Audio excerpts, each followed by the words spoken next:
Okay, so remember how I said a few videos ago that I was going to believe that I was going to make a 3 hours worth of thoughts videos, which were separate, which I thought was most likely going to be happening. Like, I had two videos that ate up and equal to an hour, being the Fox deal and the FCC incident. Still mad about that. And then I saw Last Jedi, and that took 2 hours and 11 minutes to talk about, which is almost close to the length of the movie if I had given an extra 22 minutes. So, yeah, we passed the 3 hour mark, and in fact, we're probably going to reach the 4 hour mark. So I produced 4 hours of content of me talking in 4 days. Yeah. So, okay, let's get right into it. Clash of Champions. Yeah, what? Okay, I'm not going to mention certain things that I did mention in the build-up video, mostly because the last time I did that, I went into a huge rant and explained how Vince McMahon is a fucking idiot. Since, what I said in that video was his idea. It was confirmed. It was his idea. So, yeah. Also, I'm still contemplating about Jim Johnson and Battlefront 2 campaign, but that's a different matter. So, yeah. We got the debuting of the evil Mojo Rawley taking on Zack Ryder in the pre-show kickoff. Whatever. So, okay. This was your standard run-of-the-mill fight. There was, Mojo Rawley, okay, this probably will work really well for him. Because he looked more energized and whatnot. He looked more invested with what he was doing. It actually looked like he wasn't just screaming at the top of his lungs saying, "Hype! Hype! Hype!" to the point his lungs would explode. And, Zack Ryder was the alright way to start things off, but mostly their feud was pretty much over social media, and also the fact that this match got a promo video confused me. Has that ever happened on a kickoff show?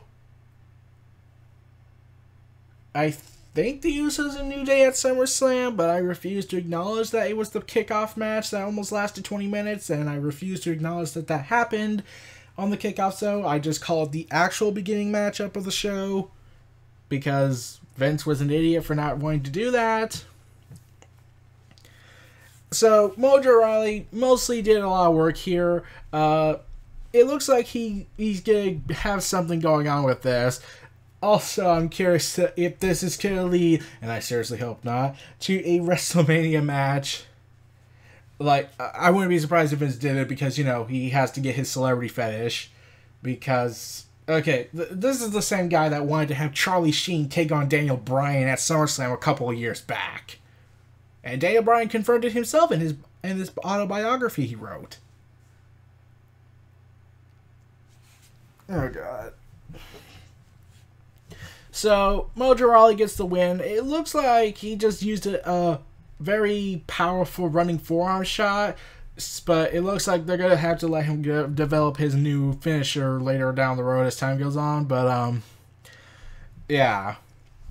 Like I said, this was a pretty standard match. Nothing really spectacular or worthy to be even, whatever. Also, that begs one question. This match was... How long was this match again? I'm trying to remember. It was not long. I do know that. I think it was close to 7 minutes. Yeah, I definitely think it was close to 7 minutes. And I am just thinking, why didn't they just put the Bludgeon Brothers versus the Breezango on the card, on the pre-show? That wouldn't really... And considering what happened in the Bludgeon Brothers and Breezango match, that's saying something. So yeah, let's get on to the show. Dolph Ziggler takes on Baron Corbin, takes on Bobby Roode for the United States Championship. Okay, everyone had came in having the mentality, okay, either Corbin's going to retain or Bobby Roode's going to win, and Ziggler's going to take the fall. The match was good. This was awesome. It was 12 minutes and 45 seconds long. And, okay, Dolph Ziggler got the win. Oh, wow. There are two things I took away from that. Like, okay, Baron Corbin and Bobby Roode. It's like Bobby Roode was trying to do his style that made it work so well in NXT, but I wouldn't be surprised if backstage people were telling him, you gotta go fast paced. That's how a triple threat match works. And yeah, I get the feeling that might be a problem. Like, I had realized it, but what? Okay, Bobby Roode has only tag team twice, I think, and that was with Ty Dillinger. After that, I don't recall him ever tag teaming up with other people ever again, especially after he won the NXT Championship. He's not been in a multi-man match. He's not been in a triple threat, fatal four-way, or six-way, but they've never done a six-way in NXT specials, so we can't do that. He's never been in any of those types of matches, so I think this might have been uncharted water for him. Like, if this was TNA or Ring of Honor, and he was allowed to use the style he's always used to doing, which probably was different from the WWE style, but now it's like in NXT he was allowed to do the style he was used to an extent, but he had to adapt to the WWE style, but since NXT is more lenient on, is less restrictive, and when it comes to the main roster, Vince is like, okay, shackle them, oh, and beat this guy because we don't like the fact that he's from another company.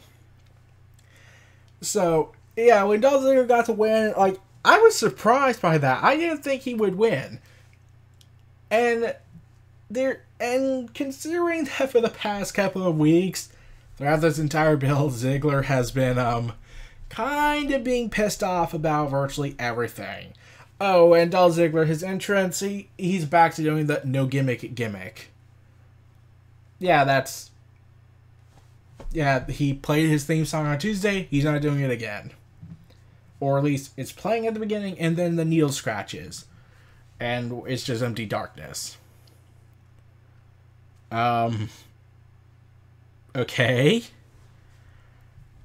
So, yeah, I'm just confused where this is going. Like, something, a lot of people were saying this on Twitter. Some people were saying that WWE just gave Ziggler the U.S. Championship as an incentive to, like, come on, man, can you please stay? we don't really want you to leave. Like, we know you're pissed off, and we probably should, like, start pushing you, especially since we need new opponents for our WWE champion, but here's the U.S. Championship. I'm sure you'll be happy with that, even though we did give you a heavy chance at SummerSlam a year ago, and yeah, we really don't want to talk about that match, but yeah, we just don't want to push you. And the whole comment that Dolph Ziggler is the greatest performer in WWE, okay, didn't they just spend like a month or, 2 years saying the same thing about Styles, saying he's the greatest performer in all of sports entertainment, professional wrestling, but still sports entertainment? So, which is it? Is Ziggler or is Styles the greatest performer? So, yeah. Like, if they're trying to say Dolph Ziggler is the greatest in-ring performer in WWE, then even then, and Styles is the greatest in the world, and WWE likes to think they're on two separate realities, Ziggler can't make that. They can't make that argument for Ziggler, because don't they say that about John Cena? Even though everyone hates his guts at this point, and now call him a hypocrite for a variety of reasons. Oh, and he's playing a bull. I generally don't care. So, yeah.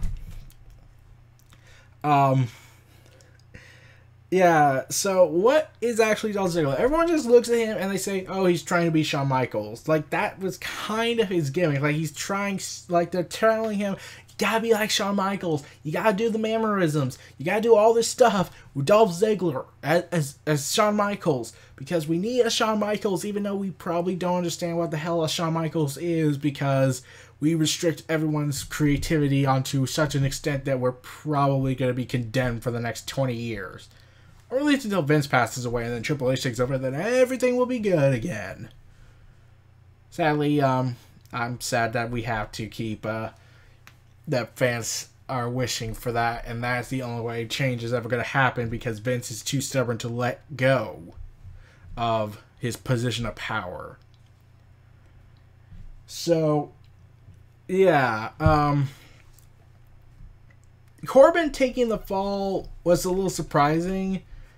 Like, wasn't, like, he just got the championship. Wasn't he just starting to get his footing on everything? And now that he's back to square one, I don't know why. So, I'm just wondering, what was the point of him winning the championship? Like, okay, it's just to get it off of style so they can do the, after they realized that people hated the whole, horrible feud that no one wants to talk about, the potential horrible feud and disaster of a show was with the modern day Maharaja to take on the Beast Incarnate. And they realized, oh crap, we originally were going to do this, but considering how everyone's reacting to this, let's change plans. So, yeah, considering Ziggler was a low priority, that makes it a little bit surprising, but at the same time, it kind of hurts Corbin.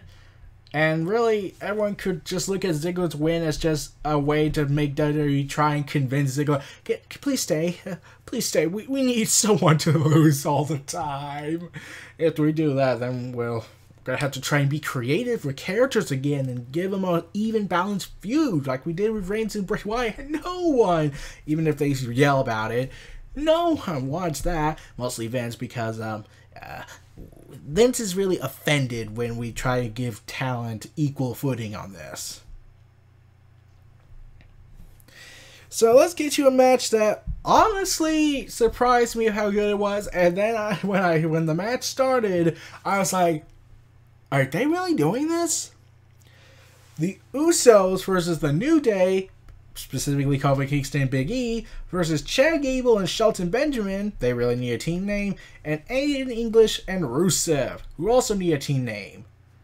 So, yeah, Aiden English sings the 12 Days of Rusev my family gave to me.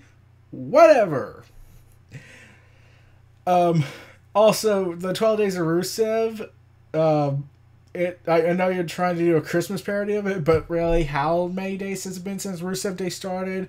Okay, at best, it's been like 2 months, which I'm pretty certain. I'm not an expert in counting. But let me teach Vince. It hasn't been 12 days. It's been relatively, I don't know, over 90 by now. So, yeah, anyways. So, then, when everyone was in the ring, I was expecting another drawn-out tag team match when everything just goes into chaos and it's just two people and they have to tag other teammates in. That wasn't the case. Chad Gable, Jey Uso, Aiden English, and Kofi Kingston of their respective teams were all in the ring. This was an actual fatal four-way tag team match, not that BS bastard version that was made by Vince, because God knows that would have been too interesting. And here's the thing. Also, the Usos cut an awesome promo. Okay, this match was honestly pretty damn awesome. And the match that was stealing the show was this, but then we got a match that actually had very good psychology, which generally surprised me, but I'll get to that when I get to that. So, the Usos were awesome. Chad Gable was awesome. Rusev was very over with fans. And the New Day was just there. They were good, but they were still just there. And the fans were chanting, Rusev Day! Rusev Day! Rusev Day! And once again, Vince probably doesn't give two cares because Foreigner, and we know how foreigners are, they're the devil. At least how Vince thinks. And considering who he's friends with, some people could say the argument that he got it from him. So, yeah, anyways. Fans were chanting for Rusev Day. Everyone was on Rusev's side, like, come on, man, you can do this. We want you to win, man. Mostly because we're kind of feeling very sorry for you, considering Vince doesn't see your true potential. And the fact that you're awesome on Twitter. So, yeah. And, yeah, his last comment he made before Clash of Champions, he was joking about a certain football thing that might be returning in 2018 or just under a different name, but practically the same thing. Yeah, Vince started it, and it lasted in 2001 and died out because everyone hated it. Oh, yeah, that football company might be returning in 2018. The XFL, everyone, might be returning.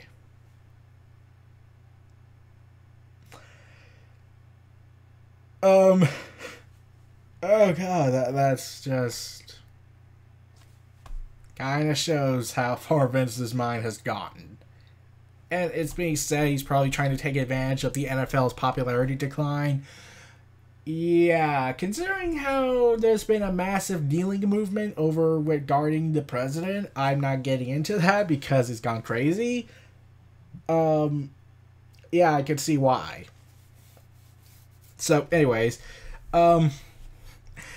everyone was chanting for Rusev Day. Everyone wanted Rusev in English to win that match, to win the titles, and I was all for it. I even said, I get the Usos are most likely going to retain, but I could actually want them to actually win that match. Because it's Rusev. He's so entertaining. He's serious. He's funny. He's a three-dimensional character. And that mostly comes from the fact that he does it on Twitter mostly and can't do it on TV because Vince is xenophobic most likely. So, yeah. Rusev... Okay. Here's my one big concern. Rusev might be told to drop the Rusev Day gimmick and separate him from it in English. Why? Because of like what happened with Barrett. You know, that foreigner that said, I'm afraid, or I've got some bad news. And he never did it again after his return from injury when he was saying, it's me, it's me, it's B&B. And then like, yeah, after that he never used it again. Because Vince and Barrett himself confirmed this. This isn't a report or anything from an insider source.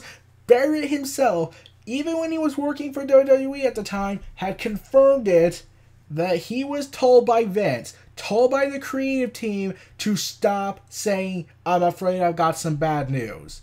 Because it got popular. It got organic. Everyone loved it. Everyone looked at it at first and said, that's just stupid. It's Barrett. Why is he giving this gimmick? And then when he was actually putting more effort into it, then Vince probably would have allowed it. Everyone loved it. Everyone was starting to love it. I was starting to love it. But Vince is like, we can't do that. You're getting popular. We can't do that. That is bad for business, even though that makes no sense when I say it. But we are under WWE logic. Anything that is good and organic and getting popular has to be stomped out for generic as fuck. And Barrett himself was insistent, like, why don't I just turn face? And like, Barrett, he never gave an answer as to why they just didn't want to turn face. He said he was all for it. He never did it before. He wanted to try it. But they never gave him a reason. They just kept saying, well, you're a heel. You're supposed to be evil. But okay, but if something is clearly getting popular, don't you think you should flip it? Why don't you want to turn him face? He's asking why you don't want to turn face. He doesn't answer that. Which either Barrett is told not to tell anybody, but this might help confirm that Vince is actually very xenophobic because he hates all foreigners. He's America, F yeah. And that's something I fear is going to happen with Rusev and his Rusev Day gimmick. If Rusev's gimmick gets very over, Vince is going to order him to scrap that gimmick. Get rid of it. It's done. It's horrible because it's getting popular and we could make a ton of money off of this. How selfish of you all for letting this happen, even though this is best for business. And the fact Rusev was in this never say die mentality. He wasn't acting at all evil. He was pretty much acting like the good guy here. And he was so close. I just wanted him to win. I wanted him to get this victory. I wanted him to finally have that feeling that this is the greatest day of my life. I did it!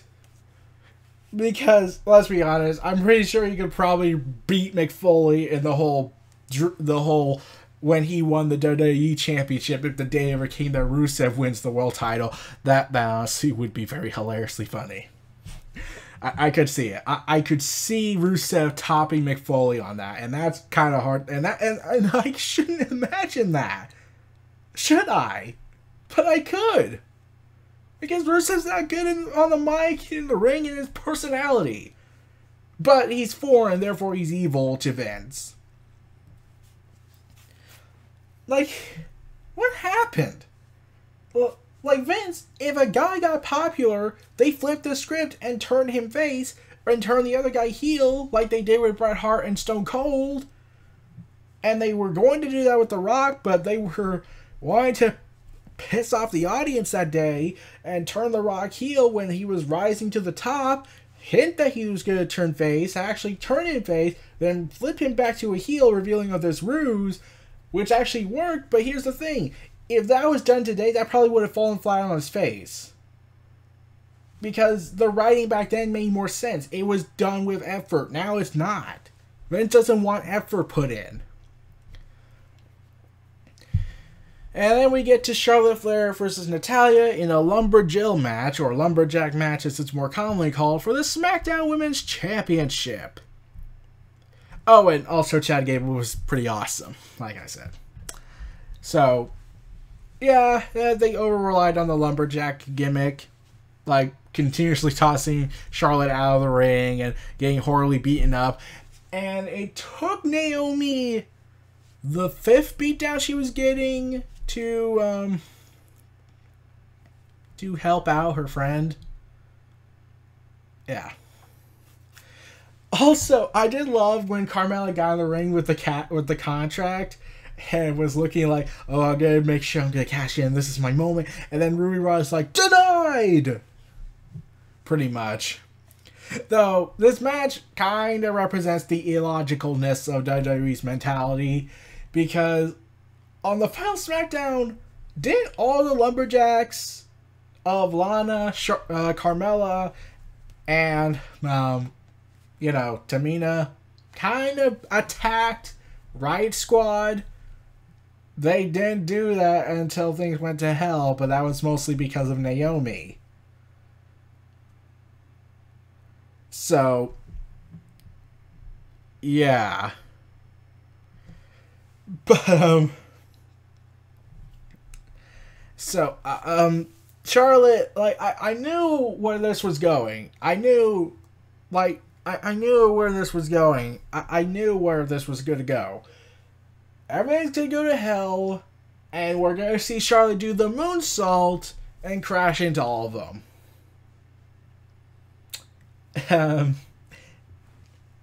They kind of botched that. Amazingly, somehow. Like, when, from the angle I saw, it looked like Charlotte got maybe 1 or 2, but they had to make sure everyone got collapsed on her. So, Yeah, WWE didn't even get that right for Charlotte. So, and I'm not saying Charlotte's a bad wrestler. It's just the performers were pretty much lost everywhere. But I'm not blaming them. Because here's the thing. It's a mistake. It happens. Like, okay, imagine if we had this lumberjack match, switched the genders, had Roman Reigns do that sunset flip, that moonsault, and he botched it with only crashing into 2 people, but they had to do the illusion that it was multiple people he crashed into. Fans would be on the internet, rioting right now, screaming that, saying, I told you he sucked, he couldn't get those 2 performers, even though really he was just doing as he was told, and they were just not in the positions they were supposed to be in because of all the chaos that was going on. But still, it's Roman Reigns, therefore he sucks! Yeah, I generally wouldn't be surprised. So, yeah. The big highlight was Carmella trying to cash in and failing miserably by the hands of Ruby Riott. And that's just saying something that this match was not good. It wasn't the worst match. That's reserved for a later match. But then we get this weird promo from Natalya of how she says that she's going to turn their back. Now I'm turning my back on all of you.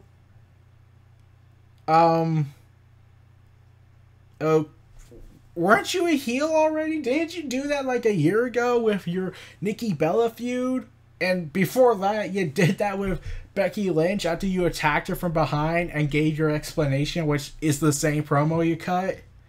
Just without the breaking down in tears mentality that I honestly found cringeworthy. And like, I was waiting for her to just say, I quit. They never did that. I was honestly expecting Natalya to do that. Like, which after she says, now I'm turning my back on you because I quit, and leaves, that doesn't happen. It's just, she just cuts this promo that makes no sense. So, if she leaves, which Twitter's WWE pretty much just explained that might be happening, this promo was practically pointless. So, yeah. Now let's get to the worst match of the night, and the match that should have been on the kickoff show as well, with Mojo Rawley and Zack Ryder. Breezango versus the Bludgeon Brothers. Okay, so we finally have this match after months upon months of seeing all these fashion files hinting at a tag team that will destroy all of SmackDown, and then stopping it because they had to change writers because Ryan Ward was doing too much of a good job, and Vince hates that, with Road Dogg and scrapping almost everything and then restarting from scratch, even though that should not have happened. And then Tyler Breeze and Fandango did nothing and just continued doing episode upon episode of, while entertaining, ultimately he had no greater purpose. And they somehow got the Ascension involved. And Ty Dillinger dressing up as 11. And he hasn't been seen in weeks. Yeah. We finally get this very inconsistent build-up to Harper and Rowan, the Bludgeon Brothers, to take on Breezango of Tyler Breeze and Fandango. And it ended quickly. Less than 2 minutes. Wow. Okay, here's the thing. There's me believing this match was not going to work because they were going to do the Bludgeon Brother formula they were doing. And then there's hoping it would suck. Honestly, this should have been like they even the WWE.com site, when they talked about that this match was happening, were saying that this was because of months and months of build-up. Even the commentators and Renee Young and the 2 guys I don't remember talked about that, David Otunga and I completely forgot his name. Were saying that this was built up for months. Even though they never gave a clear identity till, like, the Ascension pointed out the freaking obvious. And yeah, that's the result. We get a less than 2-minute match after the Bludgeon Brothers have pretty much dominated. They should have been given a somewhat okay challenge that should have lasted more than 2 minutes, more than the less than 2 minutes we got. And now this whole point has been rendered superfluous. So, yeah, I get that the dominant team was supposed to win, but yeah, yeah, it would have been fun if they did at least try to do some of their comedy, the Breezango team, and then Harper Rowan cuts a promo to basically scream out to the top of the world, to the entire world at the top of their lungs, saying, "This is the 80s to us!" Because they practically were screaming out that they were going 80s style on everybody. At least that's how I translated it. So, yeah, worst match of the night. Anyways, now let's get to the match that surprisingly disappointed me and so many other people. Kevin Owens and Sami Zayn versus Shinsuke Nakamura and Randy Orton with McMahon and Bryan as the special guest referees. I told you this was considered the most disappointing match. And here's the thing, we all thought that was the main event, considering how everything at the end felt like it was a main event ending. But before this match, we get a backstage promo with Kevin Owens and Sami Zayn being interviewed by a person whose name I don't even know. Yeah, I don't seriously know her. And then I found this hilarious moment. I found this hilarious thing, like when she says to Kevin Owens and Sami Zayn, but what will happen if you lose and you get fired? Kevin Owens and Sami Zayn, happy grins they had on them. Their shit-eating grins. It just deflated into like, come on, really? Way to kill our mood. How could you? You're worse than Hitler when you did that. No, seriously, that was the vibe I was getting. Like, she just was practically going Hitler by saying, what if you lose this match and you get fired? What then? Because that's a legitimate question, but they just looked at her like she just kicked a puppy.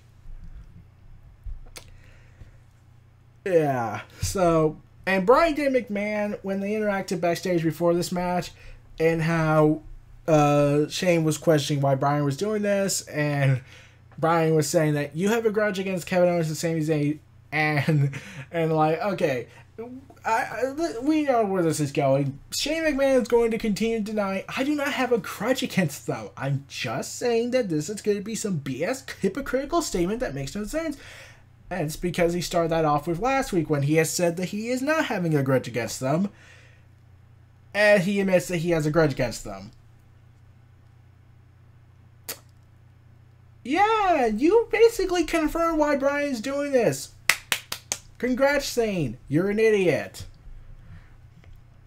So, yeah.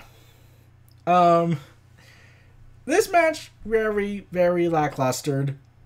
And that's depressingly sad because we have Nakamura, Owens, Sami Zayn, and Randy Orton. The reason why he made Randy Orton last is because he's kind of had a disappointing year, and I still am just not comfortable with that hair he has. It's just weird for me. Like, it's like, okay, I could imagine that hair when he was younger, but since he's more older, his face just doesn't look like his younger self, and I could buy when the hair was like that, but now it's just weird. The passage of time really moves by for him. So, yeah, the referees were pretty much the focus on the story, and here's the funny thing. They kept saying that this was unprecedented. This has never happened before. Okay. Didn't Cesaro and Sheamus have this kind of match with the New Day, I think? And they... no, wait. Not them. The Bullet Club, the club of Anderson and Gallows versus Cesaro and Sheamus, I think. Yeah, it was on the kickoff. And they had 2 referees to prevent any disasters from looming. And then back in 1999, Shawn Michaels and Shane McMahon both went to be referees for the Mick Foley Mankind versus Triple H no DQ Falls Count Anywhere matchup on Raw. I'm just gonna say this, Shane, you can tell your dad off and tell him that this is not really a first. Shane knows we're not stupid. Stephanie knows we're not stupid. Triple H knows we're not stupid. Vince thinks we are stupid. Like, we have the WWE Network to further confirm this. And they kept promoting that all night. With commercials. Yeah, pay-per-views have commercials on the network now. Have been pay-per-view commercials on the network. That's kind of really annoying because pay-per-views used to be non-stop. And they put in ads every now and again. After 2014, they just started putting more ads on the live streaming of the pay-per-view. I could buy it when it was just rerun programs, but and occasionally the newer shows, but the pay-per-views, no. In fact, that leads to a question for me: how does the pay-per-views go for people who don't have the network and have to pay to watch it on their cable providers? Does it go to commercial? If so, the fans will. I'm pretty sure they're pissed off. So, yeah. The fact that the referees... The story was all about Bryan and Shane McMahon. And that was the most focus that was being given, not the whole tag team match. That was just there to serve the bigger plot that they were going to do with Bryan and McMahon. And I seriously don't know what's going to happen on that. And then... Shane McMahon proves his hypocrisy and hatred and really kind of pretty much turned heel from this moment because they're going to say he's a face, but really is going to be a heel when he stopped the count midway, closing to the 3 when Sami Zayn got the pin. Much to Bryan's anger, frustration, and actually has a justifiable reason to do the fast count on for Sami Zayn to get the win over Orton because, I don't know, Shane's gonna screw them. He's out to screw them. He just showed it. It's public knowledge. The world saw it. And the fans were clearly behind Bryan more than Shane at this moment.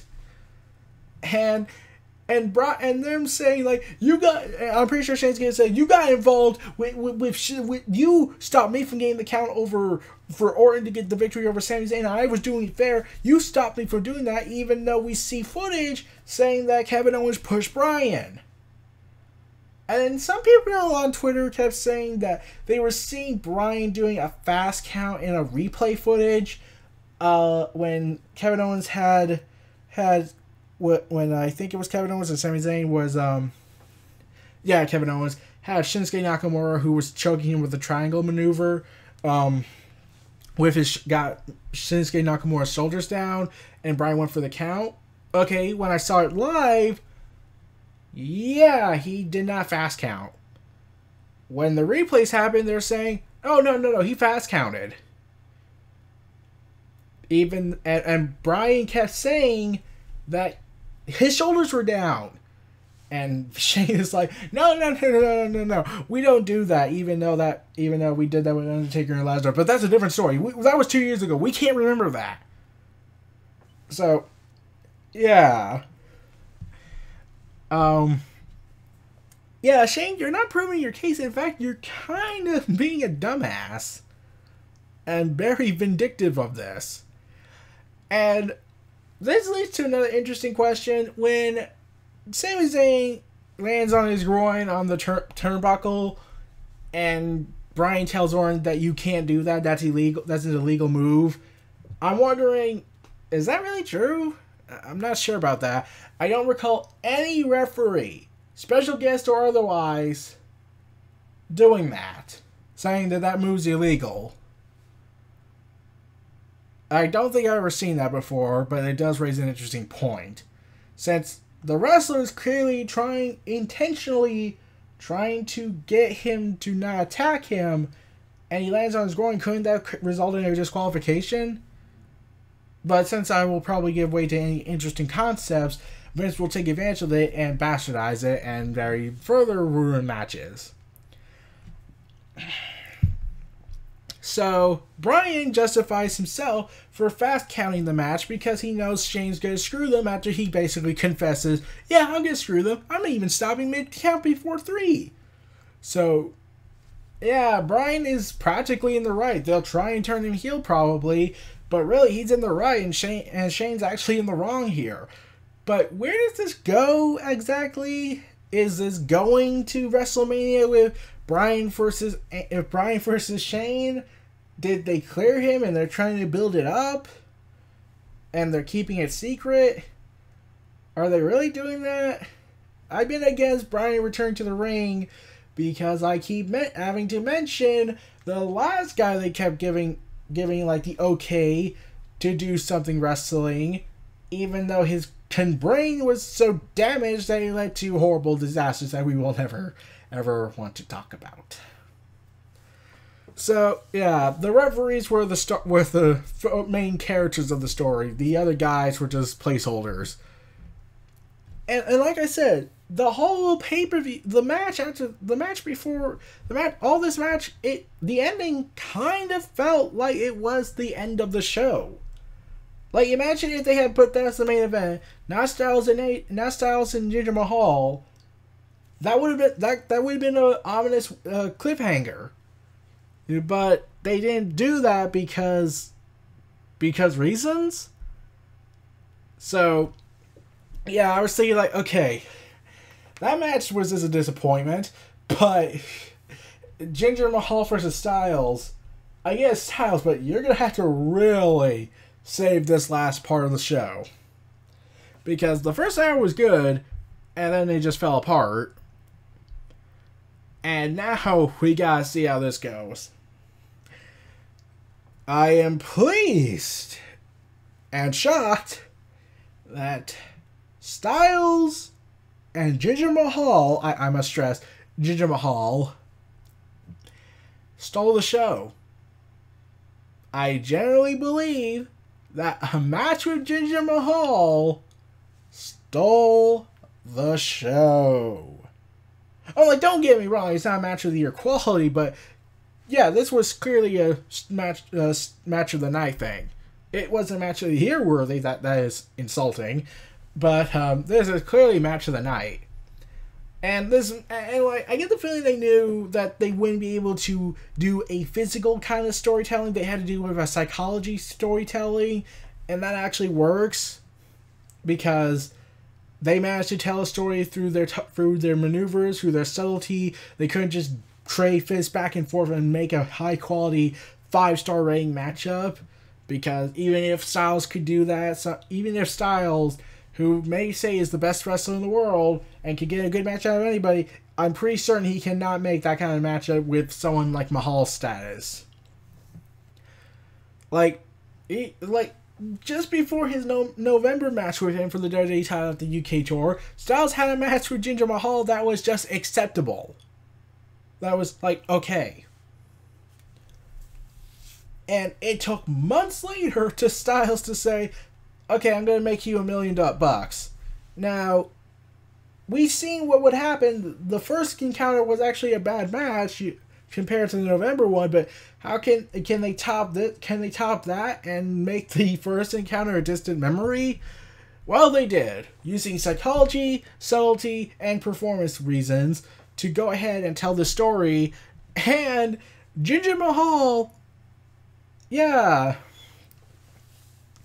Jinder Mahal had, this was probably his best match. If this is his final match this year, I would say that if this is going to be his final pay-per-view match, and probably his last time being in the main event, I would say that this is probably his farewell to the main event scene.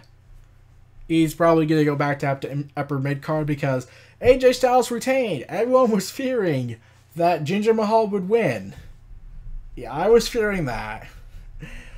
And I even joked on Twitter, like, imagine Vince is like Deluxe Man. I tweeted to him and said, and I put in Vince's name as a way to say this would probably Vince be thinking, like, imagine the possibilities, hypocritical racist promos, horrible sports entertainment, a chance to headline WrestleMania with an America, fuck yeah, with the enforcer, the muscle of the triumvirate of WWE, and my God, my greatest creation since Hulk Hogan.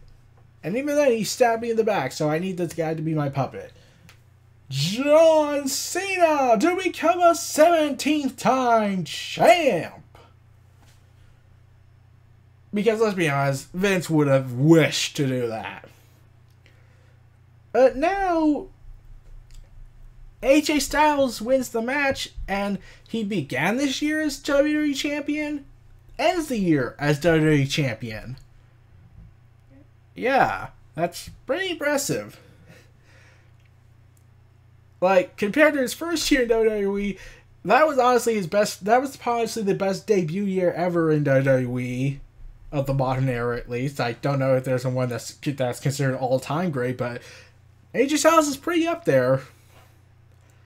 So, like, maybe The Undertaker, when he made his debut, he had an undefeated streak for a year, and ultimately became WWE Champion, beating Hulkamania, and ending pay-per-view Survivor Series that year on a very sour note and making people cry.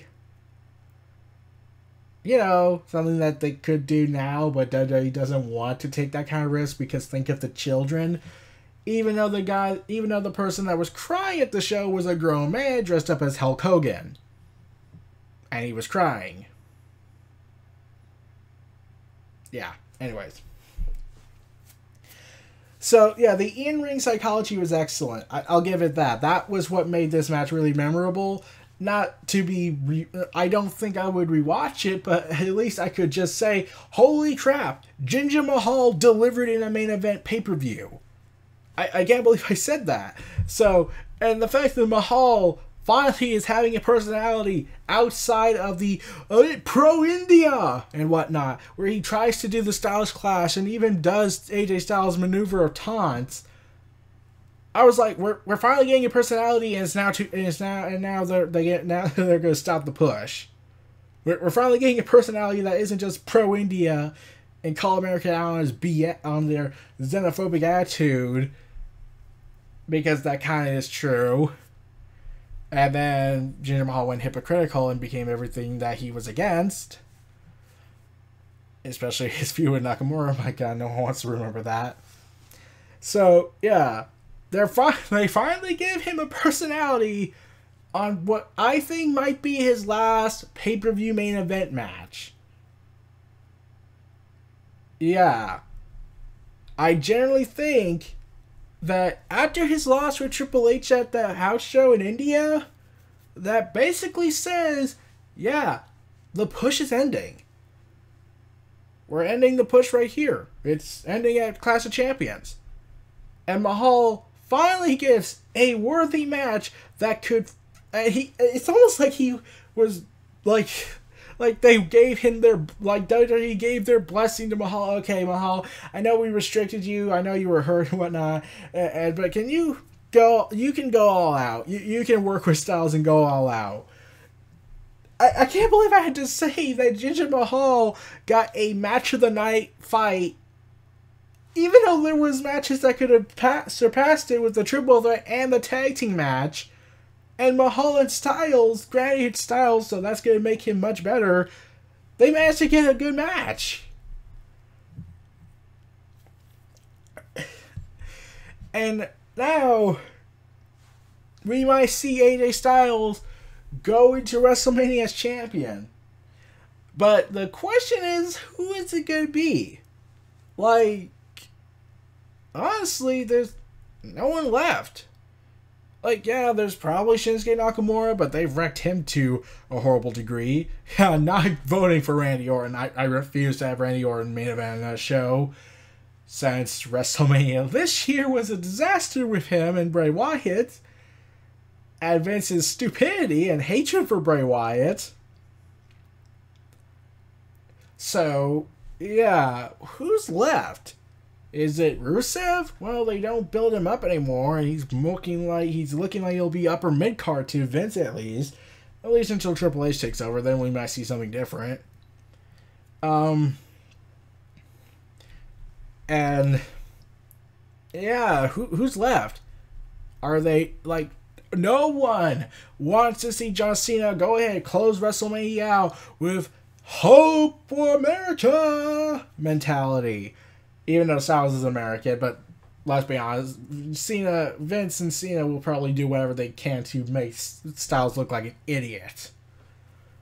Also Kevin Dunn, because those three are the triumvirate. They run this company pretty much. Triple H and Stephanie, they just live in it for a little bit, even though NXT is still Triple H's creation.